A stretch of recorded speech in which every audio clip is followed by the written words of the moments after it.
ನಾನು ಕೂಡ ಸಚಿವ ಸ್ಥಾನದ ಆಕಾಂಕ್ಷಿಯಾಗಿದ್ದೇನೆ. ಈ ಹಿಂದೆ 2018ರಿಂದಲೂ ನಾನು ಮಂತ್ರಿ ಸ್ಥಾನದ ಆಕಾಂಕ್ಷಿಯಾಗಿದ್ದೇನೆ ಎಂದು ಹೇಳುವ ಮೂಲಕ ಮತ್ತೊಮ್ಮೆ ಸಚಿವ ಸ್ಥಾನದ ಆಸೆಯನ್ನು ವ್ಯಕ್ತಪಡಿಸಿದ ಜೇವರಿಗಿಯ ಶಾಸಕರು ಹಾಗೂ ಕಲ್ಯಾಣ ಕರ್ನಾಟಕ ಪ್ರದೇಶಾಭಿವೃದ್ಧಿ ಮಂಡಳಿಯ ಅಧ್ಯಕ್ಷ ಡಾಕ್ಟರ್ ಅಜಯ್ ಸಿಂಗ್ ಅವರು ಮಂತ್ರಿ ಸ್ಥಾನದ ಆಸೆಯನ್ನು ಬಿಚ್ಚಿಟ್ಟರು. ಹೈಕಮಾಂಡ್ ನನ್ನನ್ನು ಗುರುತಿಸಿ ಮಂತ್ರಿ ಸ್ಥಾನ ನೀಡಿದರೆ ಸಮರ್ಥವಾಗಿ ನಿಭಾಯಿಸುತ್ತೇನೆ ಎಂದು ಹೇಳುವ ಮೂಲಕ ಮತ್ತೊಮ್ಮೆ ಮಂತ್ರಿ ಸ್ಥಾನದ ಆಸೆಯನ್ನು ವ್ಯಕ್ತಪಡಿಸಿದರು. Bureau report, Janavani news, Kalaburagi.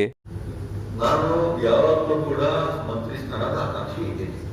2018 ನಂತರ 2021 ನಾನು ಆಕಾಂಕ್ಷಿ ಇದೆ. ಈಗ ನಾವು ಪ್ರಾಮಾಣಿಕತೆಯಿಂದ ನಾವು ಕರ್ನಾಟಕ ಅಭಿವೃದ್ಧಿ ಕೆಲಸ ಮಾಡ್ತಾ ಇದ್ದೀವಿ. ವರಿಷ್ಠರು ಹೈಕಮಾಂಡ್ ಅದನ್ನು ಗುರುತಿಸಿ ನಮಗೆ ಜವಾಬ್ದಾರಿ ಕೊಟ್ಟರೆ ಯಾವ ಜವಾಬ್ದಾರಿ ಕೊಟ್ಟರು ನಾವು ತಗೊಳ್ಳೋಕೆ ಸಿದ್ಧನಾಗಿದೆ. ಅಲ್ಲ, ಚಾನ್ಸಸ್ ಎಷ್ಟಿದೆ ಅಂತ ಇವಾಗ ಚಾನ್ಸಸ್ ಎಷ್ಟಿದೆ ಆಫ್ಟರ್ ಎಲೆಕ್ಷನ್ ಅಂತ ಹೇಳಿ? ಆಫ್ಟರ್ ಎಲೆಕ್ಷನ್ ಹೈಕಮಾಂಡ್ ಅವ್ರು ಡಿಸೈಡ್ ಮಾಡ್ತಾರೆ. ರಿಷಫಲ್ ಯಾವಾಗ ಮಾಡೋದು, ಹೆಂಗ್ ಮಾಡೋದು ಅಂತ ಅವ್ರು ಡಿಸೈಡ್ ಮಾಡ್ತಾರೆ. ಅವ್ರ ಮೇಲೆ ಬಿಟ್ಟಿದ್ದು, ಅವ್ರು ಬಿಟ್ಟು ಮತ್ತೆ ಅವ್ರು ಗುರುತಿಸ್ತಾರೆ ಯಾರು ಕೆಲಸ ಮಾಡ್ತಾ ಇದ್ದಾರೆ, ಯಾರಿಗೆ ಅವಕಾಶ ಮಾಡಿಕೊಡ್ಬೇಕು. ಅವ್ರು ಏನ್ ಜವಾಬ್ದಾರಿ ಕೊಟ್ಟರು ನಾನು ಮಾಡೋದಕ್ಕೆ ಸಿದ್ಧನಾಗಿದೆ.